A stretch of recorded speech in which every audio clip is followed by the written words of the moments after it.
Hey there, Mike Walsh from Straight Path Solutions. Hope you're doing well. Before I was the founder of a managed services company doing SQL Server work, I was a solo DBA and a DBA on a team. And there are pros and cons for each. But today we're going to talk about how you can have a great DBA and still not have reliable DBA coverage. Having a great DBA, having reliable DBA coverage, and proper support are not the same thing.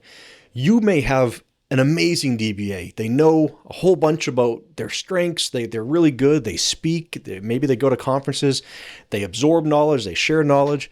But if you have one and they're excellent and everything depends on that one person, your company may still have serious SQL Server risks. It's just the law of averages.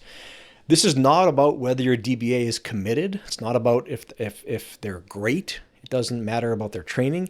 It's just a simple math problem.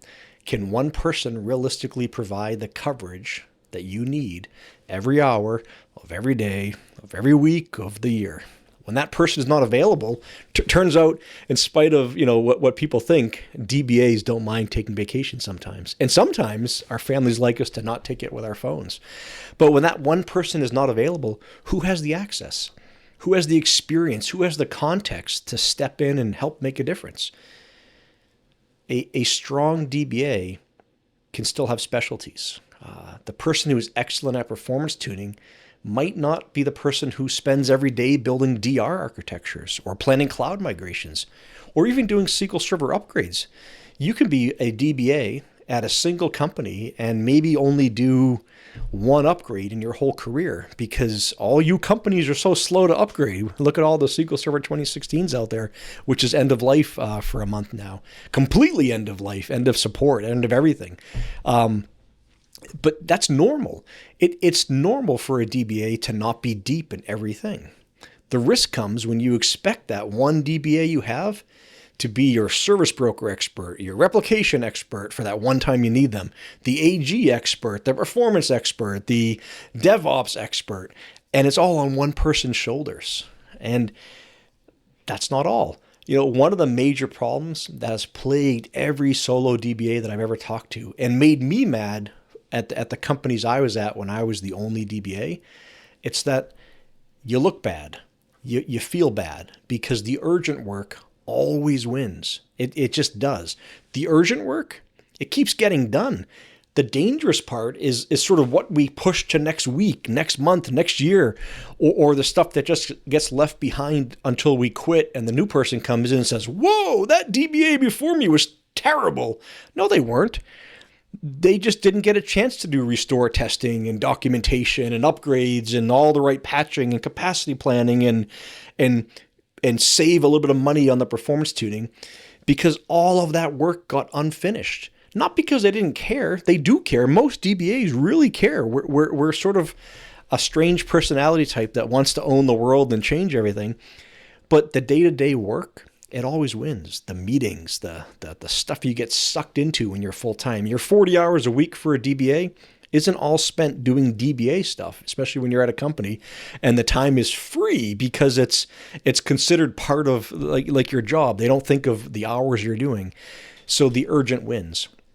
And companies try and solve this in all sorts of ways. You can knight the sysadmin and say, you are the one who can spell SQL Server, therefore you are the backup DBA, but then they never train them. You could pretend the vendors are your DBA team. And many companies that don't have DBAs think their vendors are their DBAs. And I've had many uncomfortable calls with companies like, well, I thought the e-discovery provider was my DBA because their support team gives me so much advice. Well, no, they aren't your DBA team and you should have been taking backups and now you have to talk to me because you're not in a good state.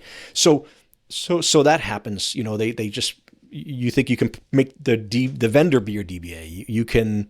You can sort of make the junior developer be the DBA.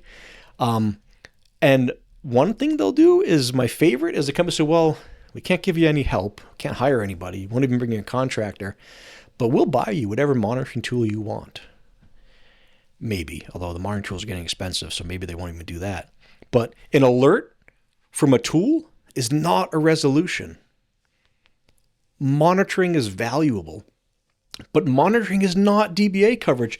A tool can tell you something happened, but it can't tell you, here's the business impact. It can't tell you what's the safest solution. It can't tell you the context that you know as a DBA of why this happened, why that happened, and why I have to go and do this thing, and why normally we would do this, but for this server we do this. All that stuff that lives in the DBA's head, because I didn't get a chance to document it and teach the person, the monitoring tool isn't going to do that. It's just going to say, you have a problem, you have a problem, you have a problem. The DBA already knows that, and the problem is there's just one person.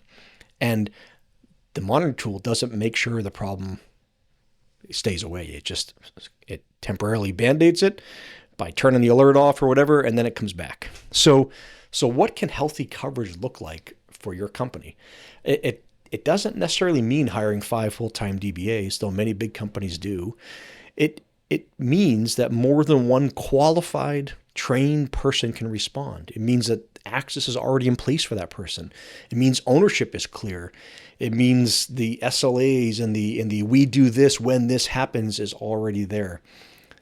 It also means somebody has time to prevent problems instead of just reacting to them. Imagine that. Imagine solving problems and not dealing with the same thing week after week. It's a dream. One way to support that DBA is strengthen the coverage behind and beside around them. And yeah, DBA as a service, SQL Server managed services, they don't have to replace your internal DBA. In many cases, the best use is supporting that person, providing backup for them, providing after-hours coverage for them, providing broader expertise, because when you get a team with 20 people with different experts in different things, you have the depth now. The entire depth is on your bench.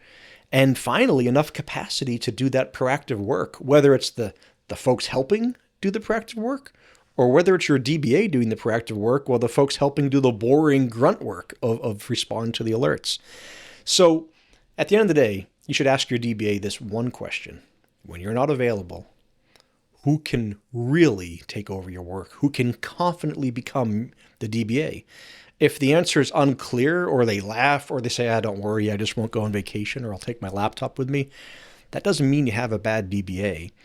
It just means you have a coverage gap. And probably it means you have somebody that's going to be leaving at some point to go get some help, or to go work someplace where they have a little more support. That's exactly the kind of problem that our DBA as a service team, all 22 of us, help companies solve every day. Have a good day.